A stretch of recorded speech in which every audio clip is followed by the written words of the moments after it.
What is Peace? By Etan Boritzer. What is peace?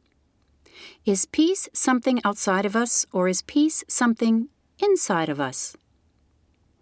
Is peace something you can learn, or is peace something we are born with? Is peace something we can do, or is peace just a feeling? Or is peace both a feeling and something we can do? Maybe peace is a real nice awake kind of feeling, not like being excited and jumping around all over the place, but not like being sleepy either. Maybe peace is a nice kind of feeling, like just lying on your back and watching the clouds go by. What is peace? Did you ever go to some place real quiet, like a deep green forest, or a hot, dry desert, or up on a really high mountain? If you ever go to one of those places, and you stop talking and playing around, if you can stand or sit really still for just a few minutes, maybe you can feel peace there. But do you have to go to a quiet place, far from the city with all the cars and the people and noise and crazy stuff going on to feel peace? Maybe we are born with peace already deep inside us, and maybe we can feel the peace that is already deep inside us anywhere. But is peace only a quiet thing? Maybe peace is about more than only being quiet. Maybe once you were walking along and you accidentally stepped on a quiet bug because you didn't see or hear it. Does peace mean being quiet like that bug? Maybe one night your mom wants you to turn off the TV early so that you'll be fresh for school in the morning. But maybe you want to watch another show. Can you feel peace if you argue with your mom or your dad, or your brother or sister or friend? Can you feel peace if you're quiet as a bug, but you don't get what you want? Maybe we can't always know what peace is if we always have to argue and try to get everything we want. But what if you want something that is really simple or important to you and that doesn't hurt anybody else, but you aren't allowed to have it? Should you argue then? Like, what if there is a king of a country and he orders people to do only the things that he wants them to do, and he doesn't let them do any of the things that they want to do? How can anybody feel peace if someone is bossing them around or being really unfair and hurtful? Can you sometimes argue and still feel your peace inside? What if the people get angry at the king and they don't want to do what the king orders them to do anymore? Can the people of that country do something peaceful to change the way the king thinks so that the king will listen to them and change the things he does? Maybe in your class you read about some women and men and even kids who had to live with the king who made them do things they didn't think were fair, and how they wanted to be free to do the things they thought were fair. To be free means that we can think and say and do the things we like, as long as we're fair and don't hurt other people or ourselves. Maybe you read how those brave women and men, and even kids, tried to change things in that country. To be brave means that you are not afraid to say and do what you think and feel, as long as you don't hurt other people. Maybe you read about how the king tried to stop those brave people, and maybe he even hurt those people when they tried to change things. Now, when people hurt each other, that's called violence, and that's not a good thing. Violence means that people stop talking or listening to each other or trying to understand each other, and instead, they start to get angry, and then they start to fight and hurt each other with nasty words, with their hands, or even with guns. And when grown-ups get angry and violent, they sometimes start wars, and then they really hurt each other. But is there a peaceful way to stop violence? Yes, there is a peaceful way to stop violence, and that's called Nonviolence. Nonviolence means that you talk to somebody that hurt you or that got you angry, and you explain to that person why you're feeling hurt or angry, and that person explains why she or he is feeling hurt or angry, all without using nasty words or fighting. Sometimes you can practice nonviolence just by compromising. And that means that you give up a little bit of what you want, and the other person gives up a little bit of what she or he wants. Compromising is another way to practice peace. And sometimes, after compromising, people even become better friends than they were before they started to fight. So maybe we can start to feel peace when each of us gives up a little bit of what we want, when we compromise. But what happens if somebody does something to you, maybe not on purpose, but it really hurts you or gets you angry?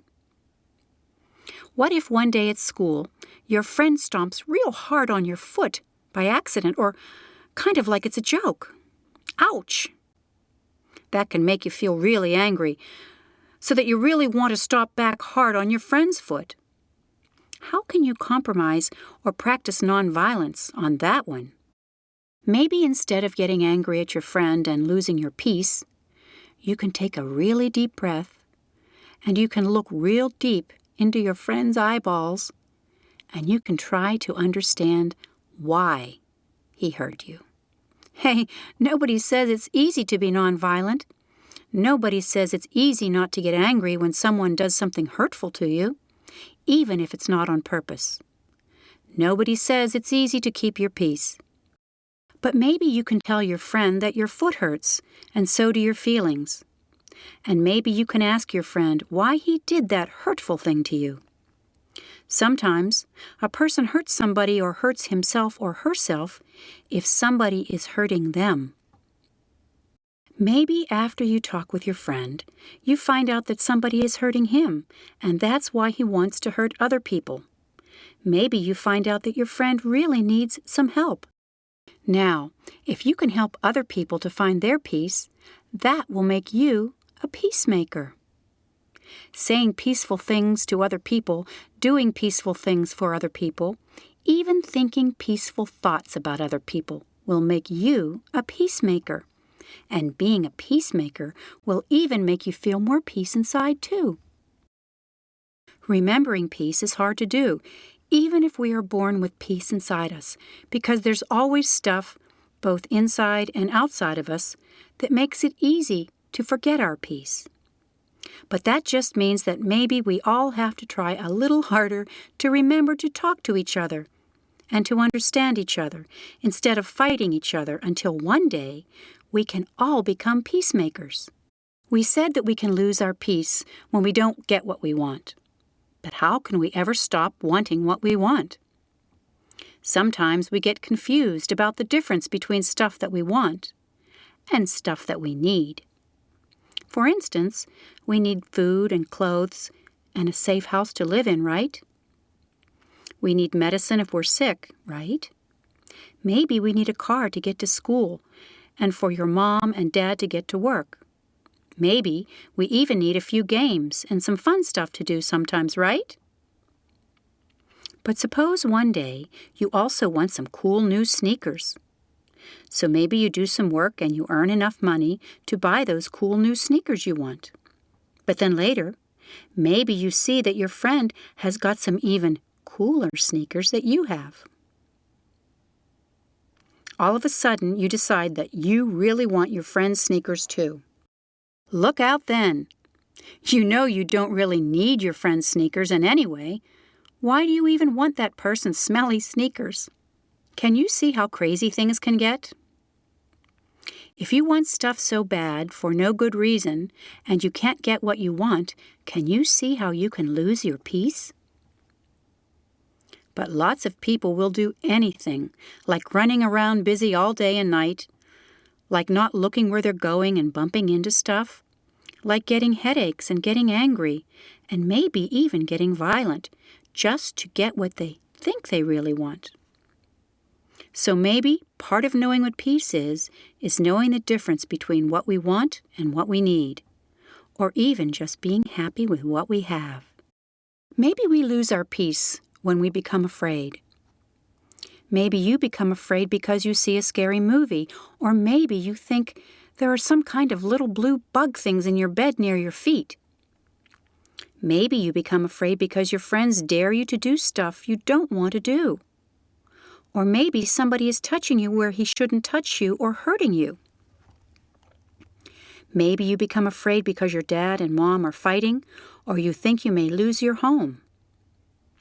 Maybe you become afraid because somebody doesn't understand your religion or the language your parents speak, or because somebody thinks about your skin color instead of the wonderful person you really are. Becoming afraid can make you lose your peace. So how can we not become afraid and not lose that nice inside feeling of peace that we're born with and that is always inside of us? Sometimes people pray when they become afraid and feel they are losing their peace. To pray means that you remember that peace is always inside of you. And when you remember that peace is always inside of you, maybe you can also remember all the people who love you and who care about you and who protect you, and that will help you find your peace too. Once you find your peace again, you can become real strong and you won't be afraid anymore. Sometimes, when people become afraid and start to lose their peace, they remember a special person or persons who practiced peace all the time. These special persons were nonviolent, and they remembered to understand and forgive the people who hurt them. Sometimes you can remember your peace just by being able to understand and forgive. Sometimes you can remember your peace if you just stop and breathe quietly and listen very carefully to the peace that is always inside of you. There are many ways to remember your peace, and maybe somebody you know and trust can tell you more about the different ways that they remember to keep their peace. What is peace? Peace is a quiet thing like watching clouds go by. But it is not like being a quiet bug that gets stepped on. Peace is being really awake, like listening real closely in a deep green forest and hearing the plants breathing and the trees growing and the little animals moving their eyes around. Peace is compromise and nonviolence. Peace is not hurting anything or anybody, not even the little animals in that beautiful forest or anything on our beautiful planet. And not hurting others is a way not to hurt ourselves. And finally, peace is knowing that we are all connected together through the sunlight and the starlight, through the wind and the rain and the clouds to something much, much bigger than we can ever even imagine.